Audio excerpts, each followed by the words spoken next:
Hey guys, welcome to resource point. Myself Rishika. आज अभी हम लोग देखने वाले हैं टेस्ट 2 की यहाँ पे GS1 की मॉडल आंसर, जो कि आई होप कि आप लोग सब ने लिख लिया होगा सुबह मॉर्निंग में। और इतने सारे टाइम मिल जाते हैं, 12 घंटे मिल जाते हैं आप लोग को लिखने के लिए, और सिर्फ 5 क्वेश्चंस लिखना है। तो आई होप कि आप लोग प्रिपेयर्ड होंगे अब यहाँ पे मॉडल आंसर देखने के लिए। और डिटेल में मैं यहाँ पे डिस्कशन करने वाली हूँ आपके साथ। कुछ एनालिसिस भी होगा कि रिसेंट में जैसे करंट अफेयर्स को कैसे आपका इस टॉपिक को कैसे आप लोग आंसर में इंक्लूड कर सकते हो। तो इस तरीके से मैं आपको जो है बीच बीच में कुछ ideas and tips and tricks भी देते जाऊंगी। ओके, तो आज है 8 जुलाई और आज की यहाँ पे टेस्ट का जो है हम लोग मॉडल आंसर देख लेते हैं। तो चलिए स्टार्ट करते हैं फर्स्ट क्वेश्चन के साथ। तो यहाँ पे फर्स्ट क्वेश्चन पहले देख लेते हैं। क्वेश्चन ये है कि नगारा और जो द्रविड़ा स्टाइल ऑफ आर्किटेक्चर है वो इनकलकेट किया गया था चालुक्यन स्टाइल में। तो इसको आपको आइडेंटिफाई करना है, वो भी एग्जाम्पल के साथ। साथ ही जो बादामी चालुक्यास का कंट्रीब्यूशन जो इंडियन आर्किटेक्चर में है उसको एलेबोरेट भी करनी है। तो आइए इसके बारे में डिटेल आंसर देखते हैं। तो यहाँ पे आप लोगों को 3 तरीके से लिखना है। एक तो आपका इंट्रो हो गया, दूसरा आपका बॉडी हो गया, और तीसरा आपका कंक्लूजन हो गया। तो IBC के फॉर्म में आपको आंसर लिखना होता है। इंट्रोडक्शंस में आप लोग स्टार्ट कर सकते हो। तो इंट्रोडक्शन के साथ आप लोग स्टार्ट कर सकते हो। चालुक्यास का मेनली यहाँ पे पूछा जा रहा है, क्योंकि चालुक्यास में आर्ट एंड आर्किटेक्चर कैसे थे उसके बारे में पूछा जा रहा है। तो स्टार्ट करते हैं यहाँ पे। देखिए, चालुक्यास का तो आपको यहाँ पे इंक्लूड करना ही है। तो आप लोग इंट्रोडक्शन में लिख सकते हो कि जो आर्किटेक्चर है चालुक्यास का वो विसारा स्टाइल था। विसारा स्टाइल कहने का मतलब है कि यहाँ पे कॉम्बिनेशन देखने को मिलेगा नगारा स्टाइल और यहाँ पे द्रविडियन स्टाइल, जिसको हम लोग विसारा स्टाइल कहते हैं। तो मेनली आप लोग को पहले यही पता होना चाहिए कि चालुक्यास में जो है उस समय इनके डायनेस्टी में किस तरीके की आर्किटेक्चर चलती थी। तो इसलिए यहाँ पे विसारा आर्किटेक्चर है, तो काफ़ी ज़्यादा इंपॉर्टेंट है। ठीक है, अब बॉडी में लिखना है। देखिए, ऐसा नहीं है, आप लोग जब आंसर लिखोगे ना तो इस तरीके से मेंशन मत करना कि इंट्रोडक्शन लिख रहे हो या फिर बॉडी लिख रहे हो। मैं यहाँ पे आपके लिए मेंशन कर रही हूँ जिससे कि आपको समझ में आए कि इंट्रोडक्शन कहाँ से कहाँ तक है, फिर बॉडी कहाँ से स्टार्ट हुआ, कंक्लूजन कहाँ से स्टार्ट हुआ। इसलिए मैं स्पेशली मेंशन करती हूँ। आपको इस तरीके से आंसर में मेंशन नहीं करना, आपका बस पैराग्राफ चेंज करके स्टार्ट करना है लिखना। ओके, तो बॉडी में आप ऐसे लिख सकते हो कि विसारा स्टाइल की सबसे पहले कुछ फीचर्स बताना है। और इम्फेसिस यहाँ पे किया जाता था विमाना में, मंडप में। ओपन यहाँ पे आपको पैसेज वे देखने को मिलेगा। लंबे लंबे पिलर्स होते थे, बड़े बड़े डोरवेज होते थे, दरवाज़ा वगैरह। सेलिंग्स आपको देखने को मिलेगा जो कि काफ़ी ज़्यादा डेकोरेटेड होते थे। विसारा स्टाइल आप देखोगे कि चालुक्यन आर्किटेक्चर में जो इनकलकेट किया गया था, इसमें कौन कौन से यहाँ पे टेम्पल्स है, तो ये सब आप बता सकते हो। जैसे कि यहाँ पे डोडाबा सप्पा टेम्पल है डाम्बल में। नगारा एलिमेंट में क्या क्या होता है, तो नगारा एलिमेंट में यहाँ पे आपको सिखारा देखने को मिलेगा जो कि टॉप में है। टेम्पल प्रीमिसेस देखने को मिलेंगे जिसमें बाउंड्री वॉल नहीं होते। यहीं पे आपको द्रविड़ा टेम्पल के बारे में बताना है कि इसमें मंडप होता है, असेंबली हॉल होता है जो कि गर्भगृह के साथ ये कनेक्टेड है। साथ ही साथ दुर्गा टेम्पल है जो कि हॉल का है। नागर अगर यहाँ पे नगारा टेम्पल की बात करें तो यहाँ पे क्या है, तो यहाँ पे आपको देखने को मिलेगा कि सिखारा इस टेम्पल के सबसे ऊपर में, लेकिन ये शॉर्ट इन हाइट है। टेम्पल कहाँ सिचुएटेड है, तो यहाँ पे आपका अप्रेस्ड एक प्लेटफॉर्म में है, और इसमें एक अच्छा खासा जो है पैसेज वे है। द्रविड़ा एलिमेंट क्या है इस टेम्पल में, तो टेम्पल जो है वो बाउंड्री वॉल से यहाँ पे आपका सराउंडेड है। तीसरा आप यहाँ पे बता सकते हो लद्दाखन टेम्पल के बारे में। तो लद्दाखन टेम्पल में यहाँ पे नगारा एलिमेंट क्या है, द्रविड़ा एलिमेंट क्या है, वो सब चीज़ों को आपको जो है थोड़ा सा एलिमेंट यहाँ पे एलेबोरेट करके आपको यहाँ पे लिखना होगा। ठीक है, तो एक एक टेम्पल के बारे में बताया। पहले डोडापा सापा टेम्पल के बारे में बताया, उसके बाद दुर्गा टेम्पल के बारे में, फिर यहाँ पे लद्दाखन टेम्पल के बारे में। तो लद्दाखन टेम्पल का यहाँ पे नगारा एलिमेंट क्या है, तो जो वॉल है ना उसमें आपको फ्लावर पैटर्न्स देखने को मिलेगा। फ्लावर की पैटर्न्स है, विंडोज़ है जिसमें कि आपका बहुत अच्छा काम किया गया है, यानी कि एकदम माइन्यूट वर्क की गई है। द्रविड़ा एलिमेंट क्या है इसमें, तो ये टेम्पल आपका जो है पंच यातना स्टाइल में बना गया है, और इसकी जो रूफ़ है वो महामंडप के ऊपर है, जो कि आपका फर्स्ट वर्जन देखने को मिलेगा फ्यूचर टावर्स का, जो कि सिखारा और विमानस है। तो मेंशन करना होगा। नेक्स्ट आप लोग यहाँ पे जो है पट्टक्कल टेम्पल के बारे में भी लिख सकते हो। ये एक आपका टेम्पल कॉम्प्लेक्स है, और इसमें जो है नॉर्थ इंडिया की भी फ्यूजन्स देखने को मिलेगी।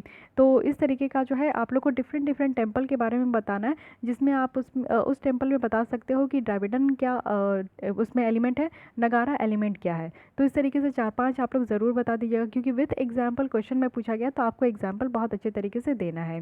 6 टेम्पल्स जो यहाँ पे आपको देखने को मिलेगा इसमें पट्टडकल टेम्पल्स में। यहाँ पे क्या है कि कुछ तो नॉर्थ इंडियंस वाले स्टाइल में, लेकिन इसी में आपके 6 ऐसे भी टेम्पल है जो कि द्रविड़ा स्टाइल के, 4 इसमें नगारा स्टाइल के हैं, और यहाँ पे पानानथ जो टेम्पल है वो इन दोनों का फ्यूज़न है। ठीक है, इसी में थोड़ा सा आपको अगर डिज़ाइन वगैरह बनाने आता है, पेंटिंग वगैरह अगर बनाना आता है, तो थोड़ा सा आर्किटेक्चर भी आप लोग बना सकते हो। ये आपका नगारा स्टाइल का है।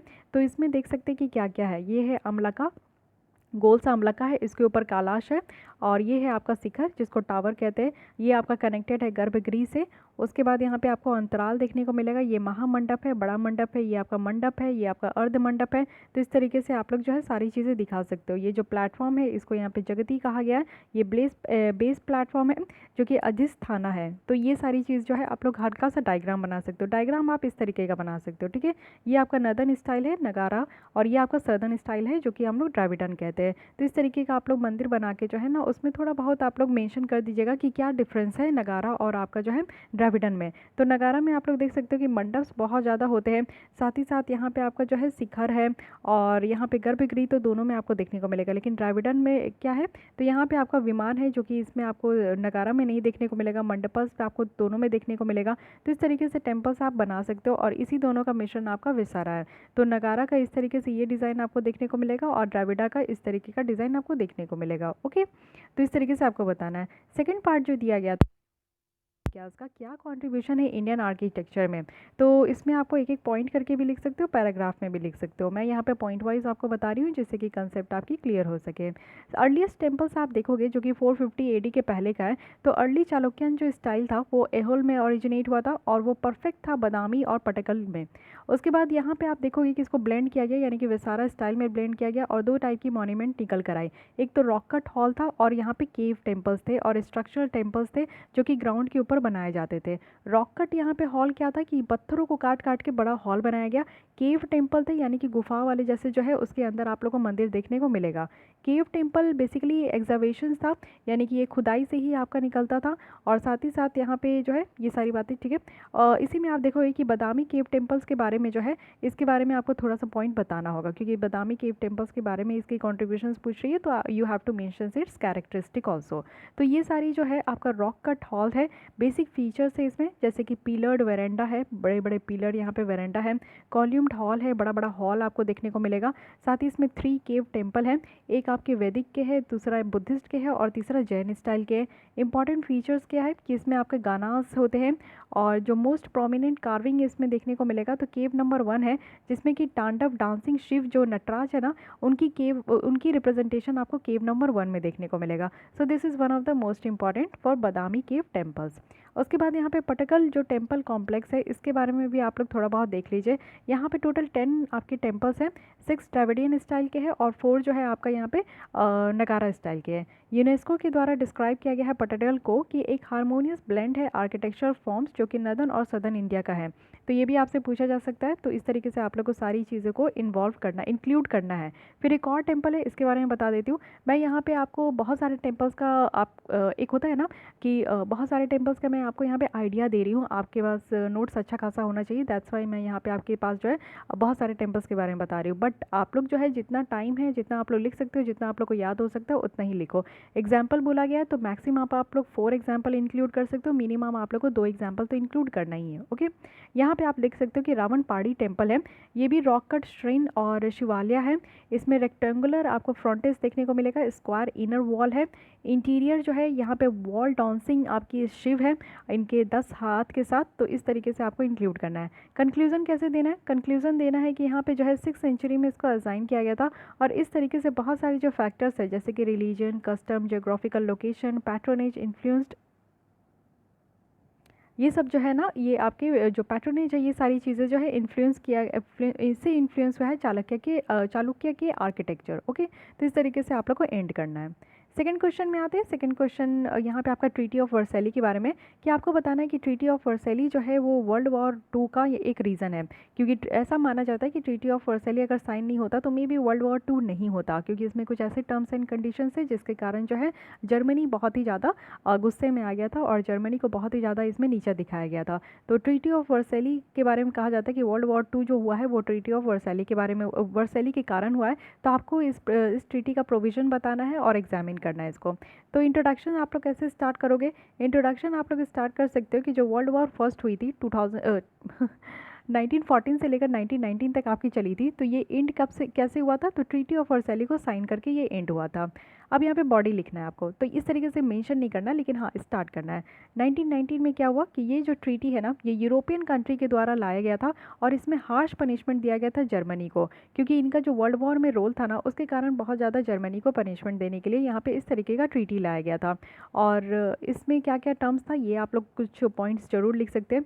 डॉक्यूमेंट स्क्रिप्ट था कि जर्मनी जो है ना 13% जो टेरिटरी है और 1/10 जो इनके पॉपुलेशन है, वो अब यहाँ पे आपका जो है इनके बारे में आपका लिखा गया था। राइनलैंड जो था उसको ऑक्यूपाई किया गया, डीमिलिटराइज्ड किया गया।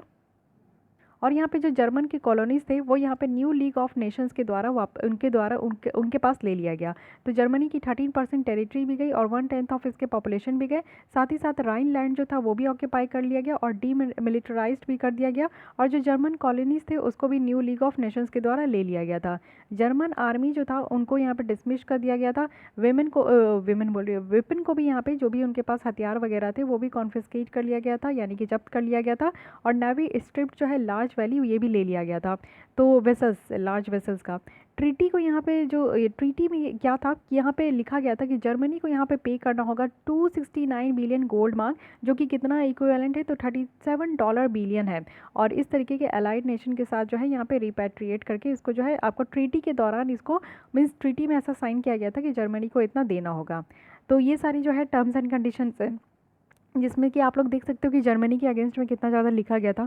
तो ट्रीटी ऑफ वर्सेली है जो कि यहाँ पे इसके कारण वर्ल्ड वॉर सेकंड जो है वो पॉसिबल हो पाया था, क्योंकि बहुत ज़्यादा हार्श मेजर्स लिया गया था जर्मनी के ऊपर। और इससे क्या है ना कि जर्मनी को बहुत ज़्यादा अंदर से, एक होता है ना कि जर्मनी की आधी पावर तो है छीन गई थी, आधी से ज़्यादा पावर छीन गई थी। तो जर्मनी के पास जो है एक तरीके का ईगो हट हो गया होगा और जर्मनी खुद को फिर से राइज करने के बारे में काफ़ी ज़्यादा सोच रहा था।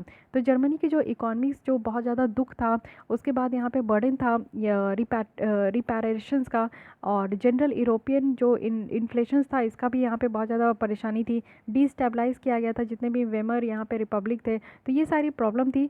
तो यहाँ पे क्या हुआ ना कि जो वर्साइली ट्रीटी थी इसमें राइट विंग्स जो पार्टी थे वो सपोर्ट में कब लिए तो 1920 में लिए। और यहाँ पे प्रॉमिस किए कि जो हार्स प्रोविजन है उसको ओवरटर्न करेंगे और जर्मनी को जो है एक मेजर यूरोपियन पावर यहाँ पे अगेन लेकर आएंगे, क्योंकि वर्ल्ड वॉर फर्स्ट के पहले जो है जर्मनी का बहुत ही अच्छा एक पोजीशन था, बहुत ही पावरफुल कंट्री थे।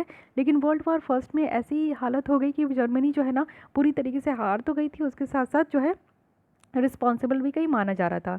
तो नेशनल सोशलिस्ट पार्टी जो थे वो एक इस गुस्से को पूरी तरीके से इस्तेमाल किए थे वर्साइली के लिए, और इकोनॉमिक जो कोलैप्स हुआ था वो ग्रेट डिप्रेशन हो गया था, जो कि यहाँ पे आप देखोगे कि 1933 में ये देखने को मिला था। न्यू यूरोपियन बॉर्डर्स और जो लीग ऑफ नेशंस थे उनमें क्या बातें था, तो जो ट्रीटी है ना वो यहाँ पे आप देखोगे कि जो आपका यूरोप का जो बॉर्डर था वो रीड्रू किया गया, यानी कि फिर से उसको लाइन खींचा गया था वहाँ पे, जिससे क्या हुआ कि लार्ज नंबर ऑफ जो स्मॉलर पावर्स थे वो यहाँ पे निकल कर आए। और इससे क्या हुआ जो बैलेंस ऑफ पावर है वो यहाँ पे लेस स्टेबल हो पाया। और फिर यहाँ पे जो है लैक ऑफ विजन्स देखने को मिला, यानी कि जो वर्ल्ड पीस को यूनाइट करना था 1919 के बाद, फर्स्ट वर्ल्ड वॉर के बाद, लोग ये इसमें जो है विजन्स की कमी देखने को मिली।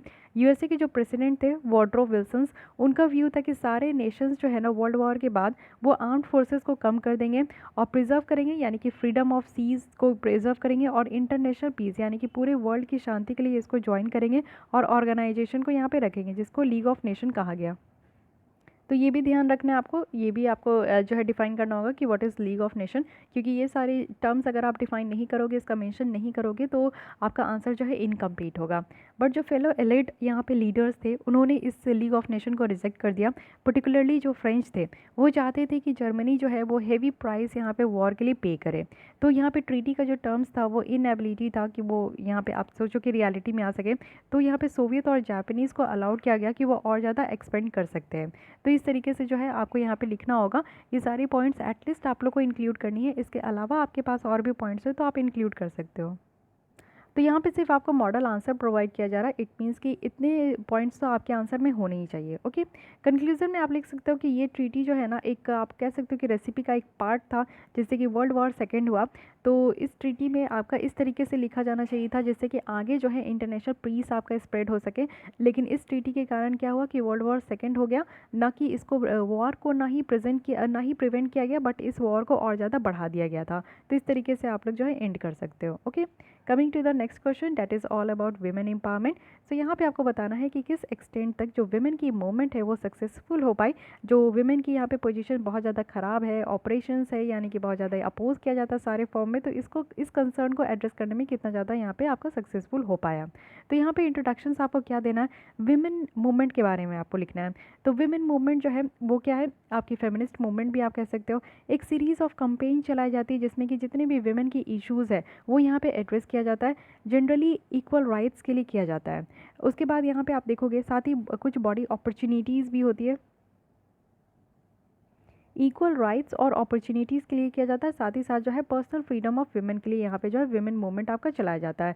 तो कोई भी वर्ड अगर आपको इंट्रोडक्शन नहीं समझ में आ रहा है तो क्वेश्चंस में से किसी भी वर्ड को लेकर आप लोग डिफाइन कर दो, that would be the sufficient for your introduction part. Okay, उसके बाद बॉडी में आप लोग स्टार्ट कर सकते हो कि जो स्टेटस है विमेन की, central concern of many reform movements, यानी कि आप लोग देखते हो कि इंडिपेंडेंस के पहले और इंडिपेंडेंस के बाद भी जो विमेन की कंडीशंस है वो आज के भी डेट में वैसी ही है, और ये आज की डेट में बहुत ज़्यादा कंसर्न है और रिफॉर्म लाने की ज़रूरत है विमेन की कंडीशंस में। और कुछ ऐसी चीज़ें हैं, कुछ ऐसे कंसर्न एरिया है जहाँ पे एड्रेस देने का ज़रूरत है। तो विमेन की जो बेसिक राइट्स है वो आप देखो, इसको मिलाने के लिए साथ ही साथ असर्शन होना चाहिए कुछ फॉलोइंग मूवमेंट्स में। तो यहाँ पे आप लोग देखो कि सबसे पहला जो मूवमेंट्स चला था #MeToo मूवमेंट, जिसमें कि आप लोग देखोगे कि छोटे से छोटे तख्ते के लोग, साथ ही बड़े बड़े सेलिब्रिटीज़ भी जो है इस तरीके के मूवमेंट में बाहर निकल कर आए थे। तो इस तरीके से कुछ मूवमेंट्स का भी आपको कोट करना होगा। तो ये आप लोग देख सकते हो कि यहाँ पे आप लोग को मेंशन करना है कि ग्लोबल कैंपेन्स से ये इंस्पायर्ड हुआ है, और ये इसमें आप लोग को मेनली देखने को मिलेगा कि वो विमेन अपनी यहाँ पे स्टोरी शेयर करी थी जिनको यहाँ पे सेक्सुअल हरास किया गया है, असॉल्ट किया गया है, और हर एक एरा से आपको अपनी स्टोरीज़ देखने को मिलेगा कि विमेन यहाँ पे शेयर करी थी। इससे क्या हुआ कि यहाँ पे जो भी लोग पावर में थे उनको यहाँ पे पेनलाइज किया गया, बहुत सारे लोग को यहाँ पे डिस्करेज किया गया। साथ ही साथ यहाँ पे जो है विमेन का आप देखोगे कि बात किया गया कि विमेन को यहाँ पे सेफ्टी और हेल्दी वर्किंग इन्वायरमेंट प्रोवाइड करना है। फैमिली वैल्यूज़ भी यहाँ पे चेंज होने लगी, विमेन जो है वो बहुत ज़्यादा अवेयर होने लगी। साथ ही साथ विमेन और जो चाइल्ड डेवलपमेंट मिनिस्ट्री है उन्होंने भी यहाँ पे प्रपोज किया कि एक कमेटी सेटअप किया जाएगा, वो भी सीनियर जुडिशियल और लीगल पर्सन के साथ, और एक मेंबर होंगे जो कि सारे इश्यूज़ लेंगे यहाँ पे, जो भी यहाँ पे #MeToo कैंपेन्स का होगा। तो बहुत बड़ा कैंपेन्स था ये, ग्लोबल कैंपेन्स आप इसको कह सकते हो। विमेन की जो फाइटिंग है फॉर देयर राइट, वो भी टेम्पल एंट्री में, सबरीमाला टेम्पल इश्यूज़ भी आप लोग देख सकते हो, इसको भी इंक्लूड करना है। तो यहाँ पे सबरीमाला टेम्पल में क्या इश्यूज़ था कि 10 से लेकर 50 ईयर्स तक के विमेन को यहाँ पे जो है एंट्री में आपका रोका गया था कि एंट्रीज नहीं कर सकते। क्यों? क्योंकि इनका जो है मेंस्ट्रुअल पीरियड उस समय चलता है, तो इसलिए इनको यहाँ पे रोका गया था। तो ये एक तरीके का आपको जो है इक्वालिटी बिफोर लॉ जो कहा जाता है उसको यहाँ पे कॉन्स्टिट्यूशनल राइट्स का यहाँ पे वायलेशन हो रहा था। साथ ही साथ यहाँ पे जेंडर बेस्ड जो क्राइम है जैसे कि सेक्सुअल असॉल्ट है, डोमेस्टिक वायलेंस है, रेप की जो केसेस है, वो आज की डेट में आप लोग देखोगे कि बहुत ज़्यादा बढ़ते ही जा रहा है। और ये मोटिवेट किया है कुछ फॉलोइंग मोमेंट्स के, जैसे कि आप लोग देख सकते हो कि गुलाबी गैंग, तो ये जो ग्रुप है ये हम अपने जेंडर सोशल इविल को फाइट कर रहे थे इसके थ्रू, और पिंक साड़ी पहन के जो है बैम्बू स्टिक लेकर वो यहाँ पे पूरी तरीके से मार्च पे निकल गए थे। इवन ये मूवमेंट को आप देखोगे कि सिग्निफिकेंट चेंज लाने में विमेन के लिए उतना ज़्यादा तो कारगर नहीं रहा, लेकिन हाँ जेंडर ऑपरेशंस का जो इशू था उसको सेंसिटाइज किया गया, और एक मोरल रिस्ट्रेंट जो है सोसाइटल नॉर्म्स में ये एक सेट हो गया था। उसके बाद आप दिल्ली गैंग रेप जो केस है उसके बारे में भी आप लोग इसको ज़रूर इंक्लूड कर सकते हो, जो कि यहाँ पे आपका 2012 में हुआ था। तो स्ट्रीट जो कि आप देखोगे कि राष्ट्रपति भवन का जो स्ट्रीट था न्यू दिल्ली में, उसमें पूरी तरीके से थाउजेंड्स ऑफ पीपल्स जो है वो मार्च करने के लिए निकल गए थे। मतलब कि इतना ज़्यादा एक रिडिकुलस आप लोग कह सकते हो कि केसेस था, जिसके लिए बहुत सारे लोग जो है जनता जो है वो सड़क पर निकल आए थे। उसके बाद आप लोग देखोगे कि पूरे कंट्रीज़ में ये जो आपका केस था ये पूरी तरीके से बहुत ज़्यादा बढ़ गया था, प्रोटेस्ट बहुत ज़्यादा किया जा रहा था, और डिमांड किया जा रहा था कि जो भी यहाँ पे कल्प्रिट है उनको जल्दी से जल्दी जो है डेथ सेंटेंस दिया जाए। उसके बाद आप लोग देख सकते हो कि इंडिया की रेप केसेस अगर हम लोग देखें, सेक्शन 375 है, 376 है आईपीसी का, वो एक्सपेंड किया गया है। इसके अंदर जो डेफिनेशन है रेप की उसको और ज़्यादा बढ़ाया गया है।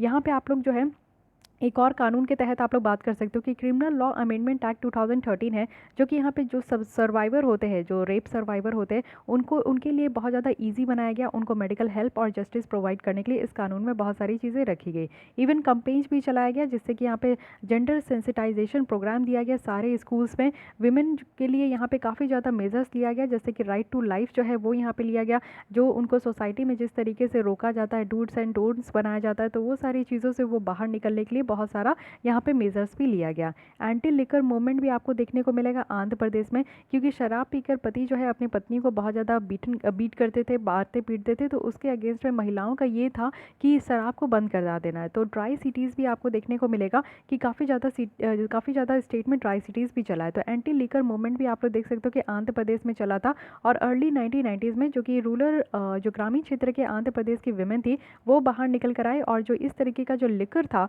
उसको बंद कराने में वो काफ़ी ज़्यादा जो है सक्षम हो पाए। और डिमांड जो आप देखोगे कि यहाँ पर रिजर्वेशन का, यानी कि पार्लियामेंट में, स्टेट असेंबली में जो डिमांड है रिजर्वेशन का, वो भी यहाँ पे निकल कर आ रहा है, जिससे ये समझ में आ रहा है कि जो कुछ कंसर्न है महिलाओं को लेकर उसको यहाँ पे एड्रेस किया जा रहा है। ठीक है। उसके बाद बहुत सारे स्कीम्स हैं जो कि आप देखोगे कि विमेन को अपलिफ्ट करने के लिए गवर्नमेंट ऑफ इंडिया के द्वारा और वेरियस स्टेट गवर्नमेंट के द्वारा लाया गया है। जैसे आप देख सकते हो कि स्टैंड अप इंडिया है, जिसमें कि विमेन को यहाँ पे लोन दिया जा रहा है कि वो अपने बिजनेस स्टार्ट कर सके। जो स्वधर गृह है, जिसमें कि विमेन को यहाँ पे एक्सप्लॉयटेशन से और उनको यहाँ पे बचाना है, साथ ही उनके सर्वाइवल और रिहैबिलिटेशन में सपोर्ट करना है। स्टैंड अप इंडिया तो बता ही दी, एंटरप्रेन्योर को यहाँ पे जो इतनी भी विमेन है और SC ST के जो कम्युनिटीज़ है उनको यहाँ पे, और साथ ही उज्ज्वला योजना की भी आप लोग डिस्क्रिप्शन दे सकते हो, क्योंकि उसमें विमेन के नाम पे ही जो है LPG सिलेंडर डिस्ट्रीब्यूट किया गया था। वेरियस यहाँ पे आप लोग कंसर्न देख सकते हो जो कि नॉट रियली एड्रेस्ड, अब तक एड्रेस नहीं किया गया, इसके बारे में भी आपको पता होना चाहिए। जैसे कि हस्बैंड ऑफ विमेन सरपंच है, सरपंच पति है, ये आज भी एग्जिस्ट करता है, एक्सरसाइज किया जाता है। साथ ही आप लोग देखो कि विमेन जो है वो 42% एग्रीकल्चर लेबर में है, लेकिन इनको रिकॉग्नाइज नहीं दिया जाता है, इनको ये नहीं बोला जाता है कि ये इकॉनमी में कुछ कॉन्ट्रीब्यूट कर रही है। मेन से ज़्यादा जो है विमेन यहाँ पे एग्रीकल्चर में काम करती है। फीमेल इन्फेंटिसाइड्स होता है, भ्रूण हत्या जिसको बोलते हैं, कि सेक्स डिटर्मिनेशन करके अगर बेबी गर्ल है तो उनको भ्रूण में ही मार दिया जाता है। साथ ही साथ डॉरी सिस्टम है, जिसके कारण आप लोग को पता है कि इतना ज़्यादा ह्यूज डिमांड किया जाता है मेल के द्वारा, मेल काउंटर के द्वारा, कि इस तरीके के जो है बहुत सारी जो पेरेंट्स है वो चाहते ही नहीं है कि उनकी बेटियाँ हों, क्योंकि उनको दहेज देना पड़ेगा। तो इस तरीके का भी प्रथा हमारे इंडिया में आज के डेट में चलते आ रहा है। तो यहाँ पे आप लोग कंक्लूजन लिख सकते हो कि मल्टीपल ट्रिप्स में from far away places, so women movement जो है ना, जस्टिस तो यहाँ पे मिला है, लेकिन अभी भी बहुत ज़्यादा चीज़ करने की ज़रूरत है। लेजिस्लेटिव एक्शंस यहाँ पे लाने की ज़रूरत है, थोड़ी और स्ट्रिक्ट नॉर्म्स लेने की ज़रूरत है, जिससे कि जो विमेन की सिचुएशंस है हमारे कंट्री में इम्प्रूव हो सके। ओके। अब आते हैं फोर्थ क्वेश्चन में। यहाँ पे आपको बताना है कि जो विमेन के अगेंस्ट में क्राइम बढ़ता जा रहा है उसके पीछे रीज़न क्या है। सेकंड है कि आपको यहाँ पे न्यू जो फॉर्म्स है जेंडर वायलेंस का, क्या क्या हो रहा है उसके बारे में बताना है। तो इंट्रोडक्शन से अगर आप लोगों को कुछ केसेस याद है तो उससे आप लोग हाईलाइट कर सकते हो। अदरवाइज़ आप लोग यहाँ पे जो क्राइम अगेंस्ट विमेन है उसका रिपोर्ट भी आप लोग दे सकते हो। नेशनल विमेन कमीशन के द्वारा जो रिपोर्ट दिया जाता है उनके बारे में बता सकते हो, या फिर नेशनल क्राइम कंट्रोल ब्यूरो के द्वारा जो रिपोर्ट पब्लिश किया जाता है उनके रिपोर्ट में भी आप लिख सकते हो। तो यहाँ पे जो इंट्रोडक्शंस मैं यहाँ पे बता रही हूँ वो है कि उन्नाव केस आप लोग को पता है काफ़ी ज़्यादा हाईलाइट हुआ था, और इससे जो यहाँ पे लॉलेसनेस है, यानी कि कानून होते हुए भी जो है इतने ज़्यादा पावरफुल पर्सन पे कानून का कोई किसी भी तरीके से इस्तेमाल नहीं किया जा रहा। तो कानून होते हुए भी जो है उन्नाव केस आप लोग को पता है कि कितना ज़्यादा बुरा केस था। इसमें छोटी बच्ची थी जिन्होंने अपने आप को आग लगा के जो है मार दिया। तो ये सारी चीज़ आप लोग लिख सकते हो, कि जिससे आप लोग देख सकते हो कि केसेस जो है यानी कि जो क्राइम का केसेस है वो कितना हद तक बढ़ चुका है। तो आप लोग यहाँ पे रिपोर्ट है, जैसे कि नेशनल फैमिली हेल्थ सर्वे का रिपोर्ट है, जिनके द्वारा ये रिवील किया गया कि हर एक थर्ड वीमेन इंडिया में जो है ना वो डोमेस्टिक वायलेंस से फेस कर रही है, और एट द एज ऑफ कब से 15 के एज से। New forms of gender violence क्या है, तो ये आप देखोगे कि एसिड अटैक है, गैंग रेप्स है, डॉरी डेथ है, मैरिटल रेप है, शादी के बाद जो रेप होता है उसको मैरिटल रेप कहते हैं। तो इस तरीके का जो है आपका न्यू नॉर्म्स आपको देखने को मिलेगा जेंडर वायलेंस का। रीज़न क्या है, रीज़न अच्छे से आपको लिखना है। हाई रेट से इंसिडेंस का रेप बहुत ज़्यादा होते जा रहा है, क्योंकि हमारे यहाँ पैट्रियार्कल सोसाइटी है, यानी कि जो भी यहाँ पे रूल्स रेगुलेशन फॉर्म किया जाता है, चलाया जाता है, वो सब जो है आदमियों के द्वारा चलाया जाता है, मेल के द्वारा चलाया जाता है। तो इसलिए विमेन के ऊपर जो है इतना ज़्यादा जो है प्रताड़ना होता है। इंट्रेंच आपका जो है पैट्रियार्कल सोसाइटी देखने को मिलेगा, जिसमें कि आपका एज और जेंडर के ऊपर बेस्ड होता है, इंडियन फैमिलीज़ के ऊपर बेस्ड होती है। तो ये सारी जो है पॉइंट्स यहाँ पे आपको लिखना होगा। साथ ही इंडिया में आप देखोगे कि पैट्रियार्कल सोसाइटी बहुत ज़्यादा है, जहाँ विमेन चाहे वो पर्टिकुलर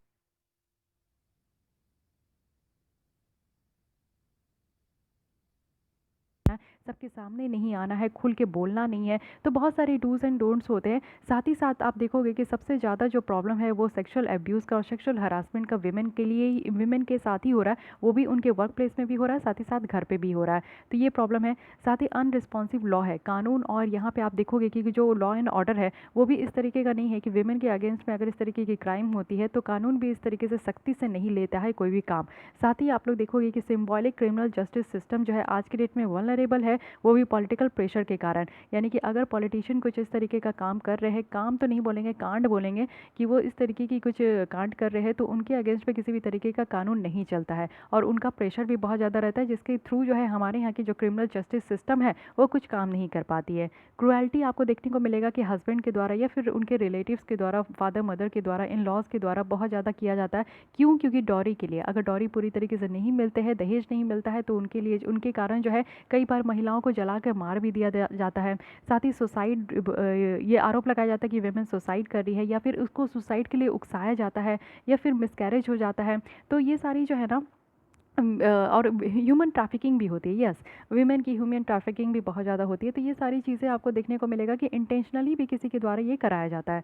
और अल्कोहल अब्यूज़ भी आप लोगों को पता है, जैसे अभी हम लोग देखें कि एंटी अल्कोहल वाला जो आंध्र प्रदेश में मूवमेंट चला था, तो उसी तरीके से अल्कोहल अब्यूज़ भी बहुत ज़्यादा देखने को मिलता है। वर्क प्लेस भी यहाँ पर आपको कम्प्लीटली सेफ़ नहीं देखने को मिलेगा। वर्क प्लेस में बहुत ज़्यादा जो है सेक्शुअली हरास किया जाता है, अब्यूज़ किया जाता है। #मीटू जो है इसी के लिए निकल कर आया था। साथ ही इन असॉल्ट जो आप देखोगे बहुत ज़्यादा बढ़ते जा रहा है। अनसेफ एबॉर्शन भी होते जा रहा है। मैरिटल यहाँ पे रेप है, डॉरी डेथ है, जो कि आज की डेट में बहुत ज़्यादा प्रिवलेंट है। तो ये सारी जितनी भी आपकी जो पॉइंट्स है उसको ज़रूर लेकर चलना है। उसके अलावा भी क्या क्या मेजर्स लिया गया है विमेन के अगेंस्ट, अगेंस्ट में जो क्राइम बढ़ते जा रहा है, उसके लिए गवर्नमेंट ऑफ इंडिया क्या मेजर्स लेकर आ रही है, उसको भी आप लोग को नोट डाउन करना है। क्योंकि हमेशा जो, अगर आप लोग कभी भी किसी इशू को डिस्कस करते हैं, कभी प्रॉब्लम को डिस्कस कीजिएगा, चैलेंजेस को डिस्कस कीजिएगा, तो उसके बाद आप लोग को 2-3 पॉइंट जो है ना एक पॉजिटिव लिखना ज़रूरी है। कभी भी आप लोग आंसर को नेगेटिव वे में लिख कर नहीं छोड़ सकते। आप लोग बॉडी में अगर कुछ भी नेगेटिव पूछा गया, क्योंकि रीज़न जो पूछा गया वो नेगेटिव है, नेगेटिव आपने बताया, तो आपका ये फ़र्ज़ बनता है कि आप वहाँ पे अपने से जो है कुछ मेजर्स इंक्लूड कीजिए कि हाँ, सरकार ऐसा कर रही है लेकिन और करना बाकी है। ये चीज़ें आपको दिखाना होगा। कंक्लूज़न भी आप लिख रहे हो तो नेगेटिव आप लोग ज़रूर लिखोगे, लेकिन वो कंस्ट्रक्टिव होना चाहिए। इट मीन्स कि आपको एंड में जो है अच्छा ही लिख के छोड़ना है, चाहे सोसाइटी में जितना बुरा हो रहा है, चाहे कहीं भी कितना भी बुरा हो रहा है, या फिर कितनी भी आपके मन में गुस्सा है किसी भी चीज़ को लेकर, लेकिन आपको अपने आंसर में एक पॉजिटिव वे दिखाना होगा।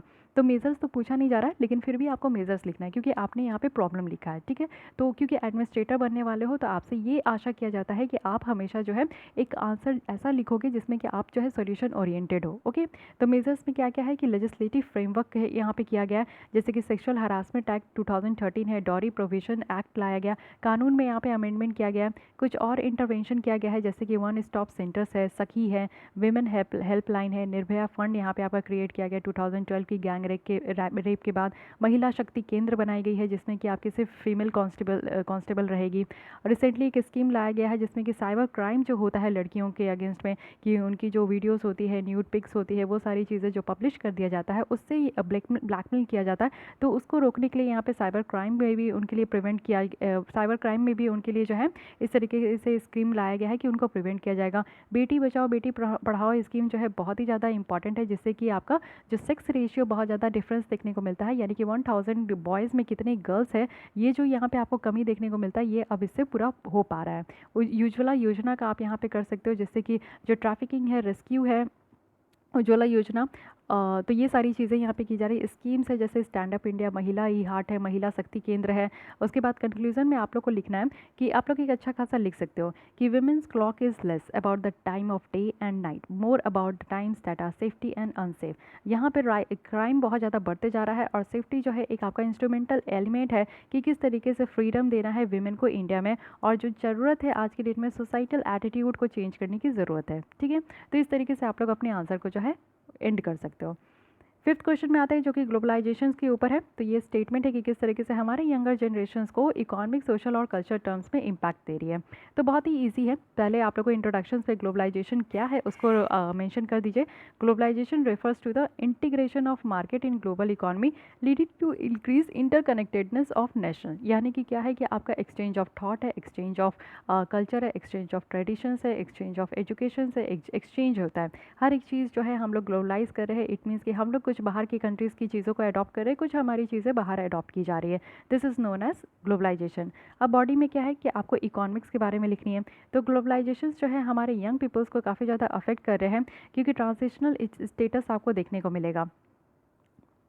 इम्पैक्ट अगर हम लोग देखें यंगर जनरेशन में कल्चर आस्पेक्ट को लेकर, तो सबसे पहला क्या है, कल्चर में अगर आप लोग देखोगे कि आज के डेट में क्या है ना कि जैसे हम लोग ड्रेस पहन रहे हैं, तो ड्रेस पहनने में भी आप लोग देखते हो कि वेस्टर्न ड्रेसेस बहुत ज़्यादा अडॉप्ट किया जा रहा है हमारे इंडिया में। पहले क्या था कि विमेन सिर्फ लिमिटेड थी, साड़ी, सूट, ये सब में। लेकिन अब क्या है कि जीन्स टॉप बहुत ही, और वेराइटीज़ ऑफ जो फैंसी टॉप्स होते हैं, फैंसी ड्रेसेस होते हैं, ये सारी चीज़ें हम लोग अडॉप्ट कर रहे हैं। इंटरमिक्सिंग हो रही है कल्चर्स। कुछ हम लोग जो है बाहर के कल्चर को भी सेलिब्रेट करते हैं, कुछ हमारे कल्चर को बाहर सेलिब्रेट किया जा रहा है। साथ ही मर्जर हो रही है कल्चर भी। ग्लोबल मोनोकल्चर यहाँ पे आप देखोगे कि एक एविडेंट है, जो कि मैकडोनल्ड और नेटफ्लिक्स के फॉर्म में है। बाहर की कंपनी है बट हमारे इंडिया में बहुत अच्छे से फ्लरिश कर रही है। न्यू वे ऑफ थिंकिंग देखने को मिलेगा कि यंग पीपल्स में बहुत एक अलग तरीके का सोच निकल कर आ रहा है। बहुत ही जल्दी, बहुत ही ईजी तरीके से, मोर इफेक्टिव वे में वो यहाँ पे जो है ये इस चीज़ों को अडॉप्ट कर रहे हैं। टेक्नोलॉजी के आ जाने से और एक्सेस के ईज़ होने से क्या है कि यूथ कल्चर जो है आज के डेट में वर्चुअल कम्युनिकेशन में ज़्यादा यहाँ पे बिजी हो गया है, as comparison to family communication. Family communication बहुत कम हो रहा है, वर्चुअल कम्युनिकेशन बहुत ज़्यादा हो रहा है। वहीं इकोनॉमिक आस्पेक्ट में देखें तो ग्लोबलाइजेशन से क्या हो रहा है कि एजुकेशन बहुत ज़्यादा एक्सेस हो चुका है, बढ़ते जा रही है। हम लोग फॉरेन कंट्री में भी जाके अच्छे से एजुकेशन कर रहे हैं, फॉरेन कंट्रीज़ के बच्चे भी हमारे यहाँ आकर अच्छे से पढ़ाई कर रहे हैं। डोमिनेंट सर्विस सेक्टर्स है, आउटसोर्सिंग यहाँ पे हो पा रही है, जो कि ग्लोबलाइजेशन के कारण ही हो रही है। बहुत सारे जॉब्स और हायर इनकम निकल कर आ रहे हैं यंगर जनरेशन के लिए। शार्प इंक्रीज़ हो पा रही है इनकम में, और जिसके कारण रूरल अर्बन जो डिवाइड है वो कहीं ना कहीं कम हो पा रहा है। बहुत सारे ऐसे भी गवर्नमेंट है जो कि यहाँ पे उनके पास एबिलिटी है कि बेसिक एजुकेशंस वो प्रोवाइड कर रहे हैं, और डिमांड ऑफ सर्विसिंग जो है वो फॉरेन डेट ले रहे हैं, यानी कि आईएमएफ और वर्ल्ड बैंक भी यहाँ पे प्रोवाइड कर रहे हैं। यंग पीपल की बात करें तो उनकी शार्प इन जो ग्लोबलाइजेशन की है वो यहाँ पे देखने को मिली है, और बहुत सारे अपॉर्चुनिटीज़ इंक्रीज़ हुए हैं। और ये सारी चीज़ आप लोग यहाँ पे इंक्लूड कर सकते हो इकोनॉमिक आस्पेक्ट से। सोशल एस्पेक्ट में देखें तो कनेक्शन बहुत ज़्यादा बढ़ चुका है। एक अलग लेवल की कनेक्टिविटी आपको देखने को मिलेगा। इंटरमिंगलिंग ऑफ कल्चर है, यानी कि कल्चर हम लोग एक दूसरे को यहाँ पे कल्चर एक दूसरे की अडॉप्ट कर रहे हैं, जिससे जो रेसिज्म और जेनोफोबिया का जो इन्फ्लुएंस है वो कहीं ना कहीं हमारे यूथ में कम हो रहा है। फास्टर और लोअर हो रही है हमारी कॉस्ट प्रोडक्शन, साथ ही साथ डेवलपमेंट हो रहा है इंफॉर्मेशन एंड कम्युनिकेशन टेक्नोलॉजी का, और इससे ह्यूमन मोबिलिटी भी बढ़ रही है। पर्टिकुलरली आप यूथ्स को देखोगे कि काफ़ी ज़्यादा जो है इंक्रीज़ हो रहा है मोबिलिटी वगैरह। साथ ही कनेक्शन जो है वो बहुत ज़्यादा इंक्रीज़ हो रहा है, क्योंकि हमारे यहाँ से जो इंडियंस है वो बहुत ज़्यादा माइग्रेट हो रहे हैं। आउट माइग्रेशंस बहुत ज़्यादा देखने को मिल रहा है, बाहर जाकर स्टडी कर रहे हैं, और बाहर से भी काफ़ी स्टूडेंट हमारे यहाँ आते हैं। तो इस तरीके से आप लोग देखते हो कि रेमिटेंस बहुत ज़्यादा आती है, जिससे कि इकोनॉमिक पर्सपेक्टिव से में भी बहुत ज़्यादा आपका जो है बेनिफिट हो सकता है, सोशल में भी बेनिफिट होता है। तो ये सारे पॉइंट्स आप लोग इंक्लूड कीजिएगा। जो फैमिली स्ट्रक्चर है अब वो ट्रांजिशन हो रही है, यानी कि एक समय था जब बिग जॉइंट फैमिली होती थी, लेकिन आज की डेट में जो प्रेफर किया जा रहा है वो न्यूक्लियर फैमिली है, यानी कि हम दो हमारे दो वाले फैमिली वाली जो टाइप से ये अब चलते आ रही है। रिजिडिटी जो कास्ट और कस्टम का है वो कहीं ना कहीं आपका कम देखने को मिलेगा। इंटरकास्ट मैरिजेस वगैरह ये सारी चीज़ों पे जो है अब थोड़ा बहुत तो है फोकस दिया जा रहा है। साथ ही लिव इन रिलेशन है, जो कि हम लोग वेस्टर्न कल्चर को अडॉप्ट कर रहे हैं, वो भी चीज़ें देखने को मिल रही है। क्लास डिस्टिंक्शन है, जो कि अर्बन लोकेशन में आपका इमर्ज होकर आ रहा है, क्योंकि वेल्थ, नॉलेज, पावर, ये सारी चीज़ों के कारण बहुत सारे प्रिमिटिव ट्राइब्स हैं जो कि आपको देखने को मिलेगा कि ग्लोबलाइजेशन प्रोसेस से भी वो इनगल्फ हो चुके हैं। बहुत सारे ट्राइब्स हैं हमारे इंडिया के रिलीजन में जिन्होंने अपने आइडेंटिटी लॉस्ट कर दी, सोशल लाइफ लॉस्ट कर दी, और उनकी जो एक्सप्लॉयटेशन और डिस्प्लेसमेंट है वो बहुत ज़्यादा होने लगा। तो ये सारी चीज़ आप देख सकते हो, यानी कि एक तरीके से तीनों आपका जो है एस्पेक्ट आपको दिखाना ही है। एंड आप कर सकते हो ऐसे कि ग्लोबलाइजेशन जो है वो पूरी तरीके से मोर बेनिफिशियल तरीके से टर्न कर दिया है डेवलप्ड नेशंस को, साथ ही डेवलपिंग वन को भी। और अब ज़रूरत है कि कलेक्टिव एफर्ट्स लेकर आए, जिससे कि सारे लोगों को यहाँ पे बेनिफिट्स हो सके। ओके, तो इस तरीके से आप लोग अपने आंसर्स को जो है मोल्ड कर सकते हो। So this is all about the 5 questions answer. ये मॉडल आंसर है, मैं फिर भी कह रही हूँ कि ये आपकी पूरी तरीके से ऐसी नहीं है कि कंप्लीट आंसर है, आपको ब्लाइंडली इसी को फॉलो करना है, इसके अलावा कुछ नहीं फॉलो करना है। आप जो अपने आंसर को लिखते हो वो भी सही है, और इसके साथ साथ कुछ अगर न्यू पॉइंट्स यहाँ से दिख रहे हैं तो उसको ऐड ऑन कर लीजिए। ओके, तो आज के लिए बस इतना ही। और आप लोग के लिए एक गुड न्यूज़ है कि अब तक की जितनी विज़न IAS की टेस्ट सीरीज़ थी, 8 या 9 टेस्ट सीरीज़ थी, वो सारे जो है आप मेंबर्स को, जो भी मेरे चैनल के मेंबर्स है सिर्फ उनको यहाँ पे प्रोवाइड किया गया है। मैं ओपनली उसको नहीं प्रोवाइड कर सकती हूँ, क्योंकि आप लोगों को भी पता है कि विज़न IAS की तरफ से मुझे जो है इस तरीके का एक वार्निंग भी दी गई थी। तो टेस्ट सीरीज़ तो मैं नहीं प्रोवाइड कर सकती हूँ, लेकिन हाँ मेंबर्स, जो भी मेंबर्स मेरे हैं जो भी यहाँ पे चैनल को ज्वाइन कर रहे हैं उनको मैं प्रोवाइड कर सकती हूँ। ओके, ओपनली मैं पब्लिक प्लेटफॉर्म पे नहीं प्रोवाइड कर सकती हूँ, तो इसलिए थोड़ी सी प्रॉब्लम है, तो इसलिए मैं इस तरीके से आपको प्रोवाइड कर रही हूँ। तो जो भी यहाँ पे मेंस टेस्ट सीरीज़ के लिए ज्वाइन कर रहे हैं तो मैं उनको प्रीलिम्स की भी इसी तरीके से प्रोवाइड कर रही हूँ। ठीक है, तो आप लोग इतना परेशान मत होइए कि बस इतने कॉस्ट में इतना ज़्यादा है। मुझे पता है कि मार्केट में ये सारी चीज़ों की प्राइस बहुत ज़्यादा होती है, आप लोग भी खुद ही पेमेंट करते होंगे। 10,000 20,000 के आप लोग की जो है मेंस टेस्ट सीरीज़ होते हैं, 15,000 की विज़न IAS की टेस्ट सीरीज़ होती है, प्रीलिम्स की टेस्ट सीरीज़ होती है। कहीं भी और भी ज्वाइन कीजिएगा तो आपको 5,000 से तो ज़्यादा ही देखने को मिलेगा। तो इस तरीके का वो लोग का है। ठीक है, लेकिन मुझे यहाँ पे क्योंकि पेड नहीं करना है, मैं आपको भी बोली हूँ कि एजुकेशन सब जगह आपको जो है बिकाऊ ही देखने को मिलेंगे। मैं एजुकेशन को बिकाऊ नहीं कर सकती, लेकिन हाँ कुछ चीज़ें हैं जो कि मैं यहाँ पे एक्सक्लूसिवली जानना चाहती हूँ। मेंबर भी मैं ज्वाइन करने इसलिए कह रही हूँ ना, क्योंकि जो बच्चे यहाँ पे लिख के भेजेंगे मुझे पता होना चाहिए कि कौन कौन बच्चे लिख रहे हैं, और जो देखिए जो सिंसियर होंगे ना वही मेरे चैनल को ज्वाइन करेंगे और वही इस प्रोग्राम का पार्ट बनेंगे। तो मैं सिंसियर बच्चों को एक जगह करना चाह रही हूँ, जो ऑलरेडी जो बिल्कुल से चाहते हैं कि वो इस इनिशिएटिव का पार्ट बने। मुझे समझ में आएगा कि मैं इतना एफर्ट्स लगा रही हूँ तो उसमें कितने बच्चे यहाँ पे पार्ट ले रहे हैं, पार्टिसिपेट कर रहे हैं, तो मैं अलग से आप लोग पे जो है ना एक फोकस दे पाऊँ। इसलिए मैं आप लोग को जो है ना ज्वाइन करने से क्या होता है ना कि आपके नाम के आगे एक सिंबल लग जाता है, तो जब भी आप कमेंट करते हो तो अब मुझे वो सबसे पहले पॉपअप होकर दिखता है कि आप लोग जो है वो मेरे ज्वाइन मेंबर हो। तो आप लोग को एक स्पेशल अटेंशन ये मेरे चैनल पे मिलता है, जो भी बच्चे यहाँ पे ज्वाइन करते हैं। तो इसलिए मैं ज्वाइन करने के लिए कह रही हूँ कि जिससे मुझे एक बेटर समझ में आए कि कौन कौन बच्चे यहाँ पे सिंसियर है और कौन कौन यहाँ पे आंसर लिख रहे हैं। ओके, सो गाइज आज के लिए बस इतना ही। अगर किसी आंसर में आप लोग को फिर भी कोई प्रॉब्लम होगी तो आप लोग कमेंट करके पूछ सकते हो, और अगर अच्छा लगा है तो आप लोग लाइक कर दीजिए, जिससे मुझे मोटिवेशन होती है। और साथ ही साथ आप लोग की जो डेली जिस तरीके से लेसन्स आती है वो आप लोग को ऐसे भी प्रोवाइड किया जाएगा, तो उसके लिए वरी नहीं होना है। और हाँ मेरे चैनल को सब्सक्राइब कर लीजिए, जो कि अगेन फ्री ऑफ कॉस्ट है। तो उससे क्या होगा कि आपको मैं जब भी नेक्स्ट वीडियो अपलोड करूँगी तो उसकी नोटिफिकेशंस आपको मिलते रहेगी। सो आज के लिए बस इतना ही। Thank you.